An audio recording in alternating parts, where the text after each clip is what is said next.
Tired of updating Jira issues one by one? Learn how to bulk edit dozens of issues in under 2 minutes.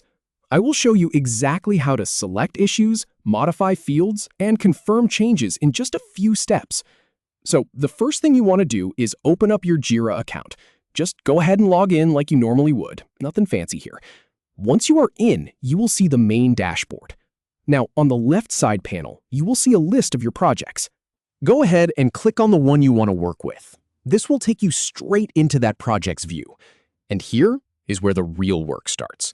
Or I should say, where the tedious work stops.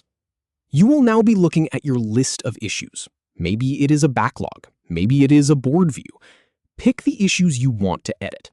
Now, you can click the checkbox next to each individual issue if you only need a handful. But here is the time saver. If you need to update everything in sight, just click that top checkbox and it will select every single issue on the page. In my experience, this is where most people get stuck. They try to do this one by one. Do not be that person. With all your issues selected, look down at the bar that appears below your list. You will see a button that says Edit Fields. Click that. Now, a side panel will slide out on the right. This is your control center. You can now modify any field you see listed there. This is the fun part. You get to decide exactly what changes you want to push across all those selected issues. You can edit things like the Assignee.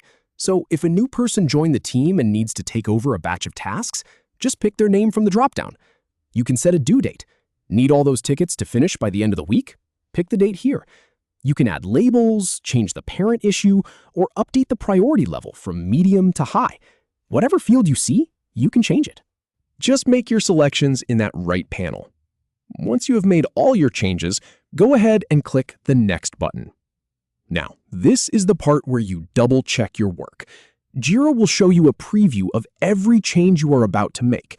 You will see the list of issues and a summary of the fields you are updating. Take a moment to scan through this. It is a lot easier to catch a mistake here than it is to undo a bulk update later. When everything looks good, click the Confirm button. And just like that, Jira processes all those changes in the background. You might see a loading spinner for a second or two, depending on how many issues you selected. But once it is done, you will see your list refresh with all the updates applied. So instead of wasting hours opening, editing, and saving each individual issue, you just did the work of 10, 20, or even 50 edits in under 2 minutes. That is the power of bulk editing. Now you can get back to the work that actually matters.